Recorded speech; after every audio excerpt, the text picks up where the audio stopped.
Greetings, YouTube. This is going to be another one of those very personal vlogs, and I know there are people who look forward to them, and there are people who hate them, so I understand if you don't hang around, but I appreciate it if you do. I'm going to talk about two opportunities that happened to me recently. One I missed, and one I didn't. Now, during the last 3 months of the year, I had a month off. I balanced my vacation well so I could tack it on to other, national holidays so I get extra time off. And one of the things I do on a lot of my vacation is I go thrifting. A lot of the time I'm alone. My wife is often working. We had a week off in last October together, and that's the first vacation we've had together since our wedding. And our wedding was 9 years prior to that. And while I was at a thrift store, a Goodwill store, I was in line. In front of the line with me was a young woman. My head called her a girl. She looked young. And she was purchasing a pair of low, sturdy boots and a winter coat. Not really shocking, it's New England and it was particularly cold that day. And she finished her transaction and she moved off, and I moved up to do my transaction. And she sat down on a bench and she changed her shoes, put the sturdy boots on, took her shoes, put them in a plastic bag, and put them in her tote she had with her, large purse. And she put on the coat.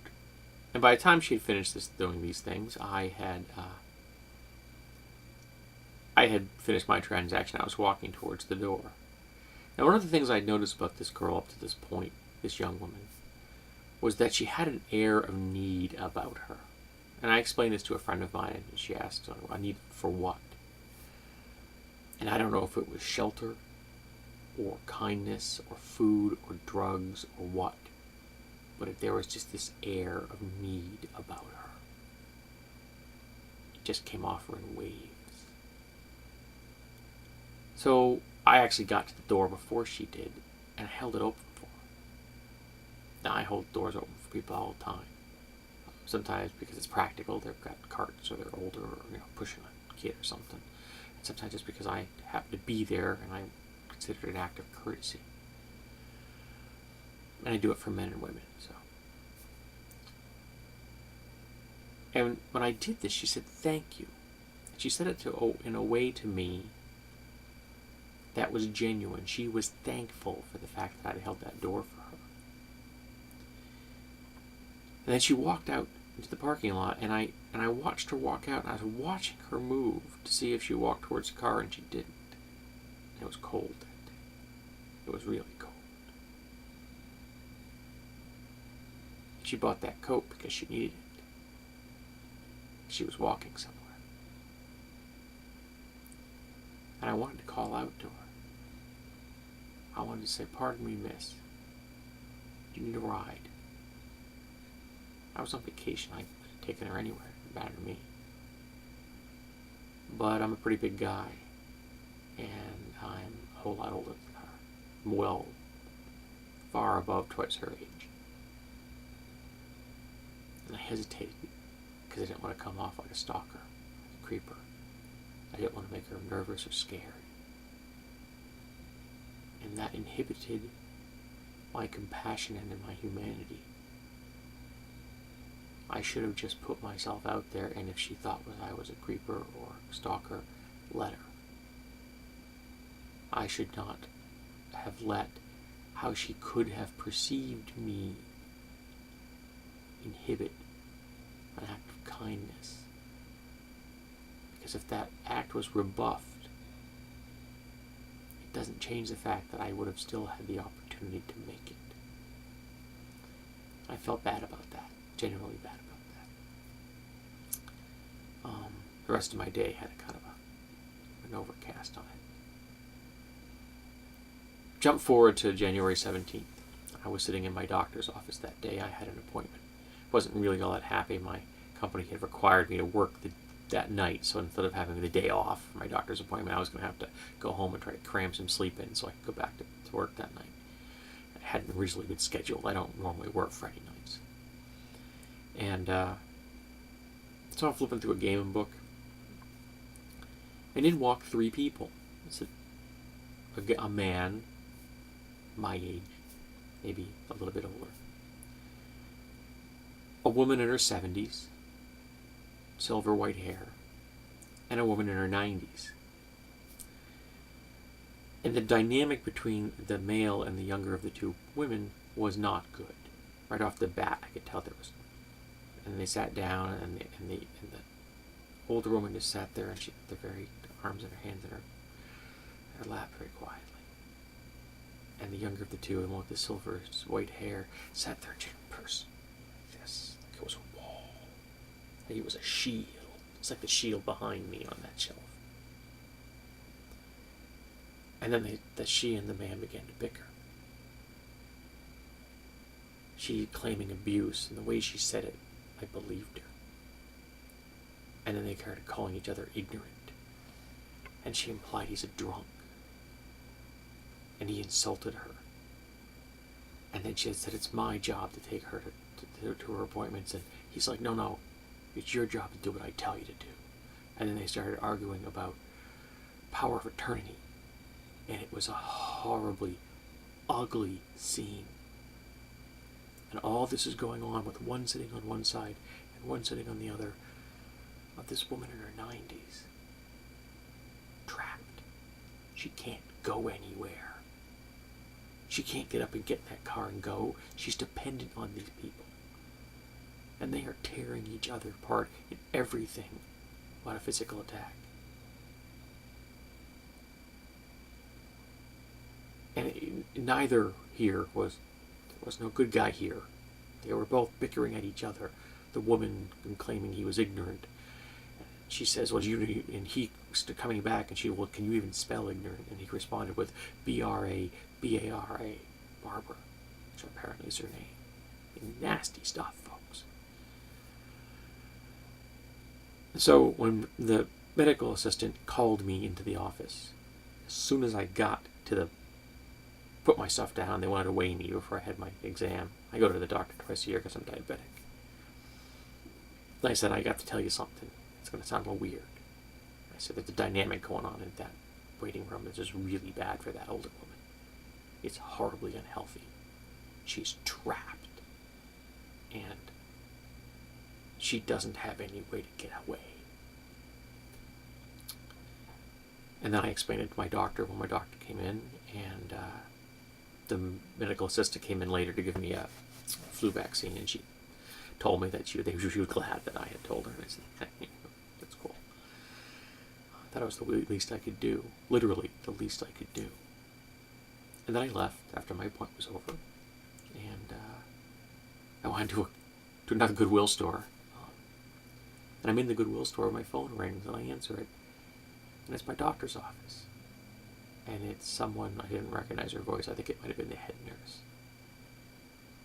calling to thank me for having told, because they had told the elderly woman's doctor of what was going on. And I don't know if I made a change that day. But I did what I could to throw in a lifeline. I did what I could to not let that opportunity pass me again. Now, I didn't confront them in the waiting room because I didn't need it to get worse. Because if the accusations of Barbara was truth and this guy was a drinker, there can be very predictable. I know I was raised by one. And there was no physical attack going on, so the first thing I could do was get information to the medical establishment as fast as possible, and that's what I did. When I was on the phone talking to this, I think I thanked them because I was confused on some level. And I wished them the best of luck because I meant it. The situation that I had handed them that existed in that waiting room is something that nobody wants. And you need a whole lot of luck if you're trying to turn that into something other than it was.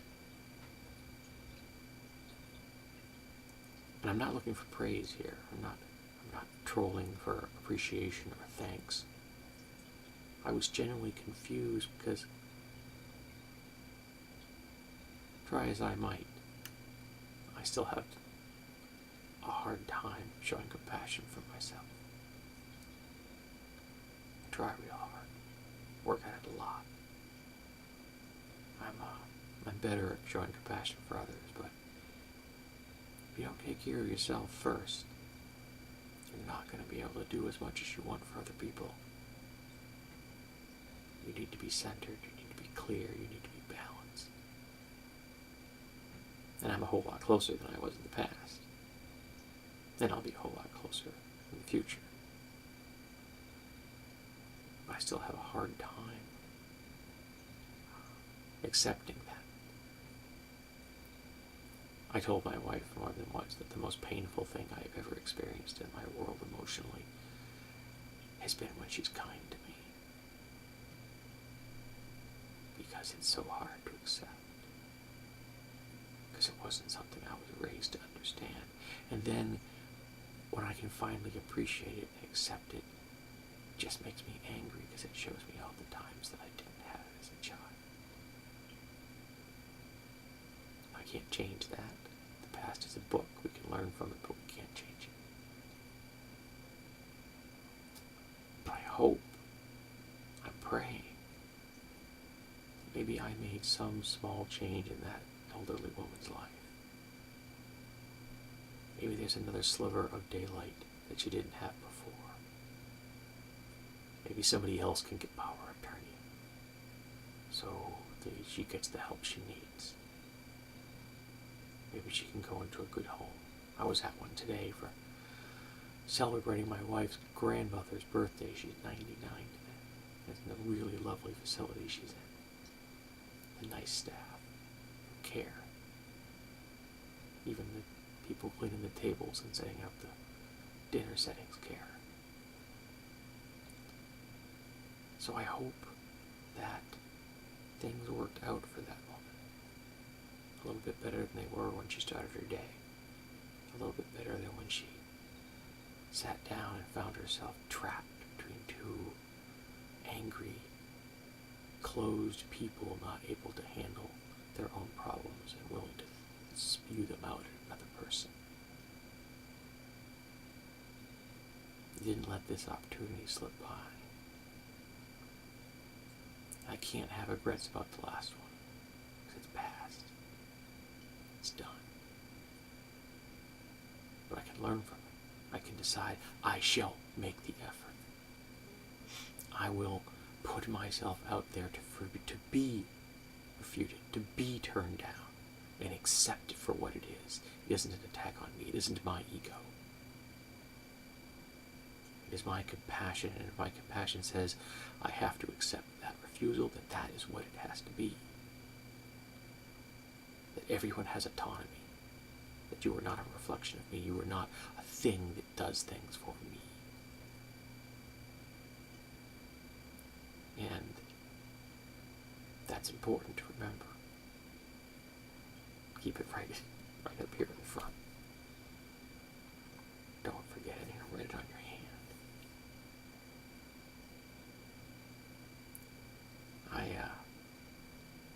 I think I did better the second time, though. When I had that second shot, I think I did a better job. And it's okay if I feel good about that.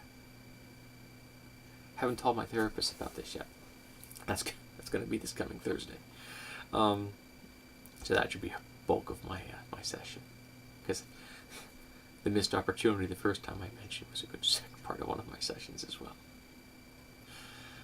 I love Stephen. I couldn't be where I am without him. And I've even convinced him to wear color. He always dresses so somberly.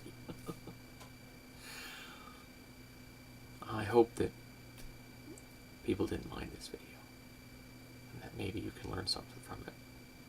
Maybe you can know next time not to hesitate, to make that effort, to go out there and put yourself on that line, and accept what the other person is going to do. And maybe you could make a difference in somebody's life that day. A small difference. That's all that matters. So if we all make a small difference in everybody else's life, that'd be bloody grand. Alright, I'm really tired. I've been up for a long time today. So I'm going to close this up. Thank you for listening. I appreciate it. And I hope that somebody got something out of it.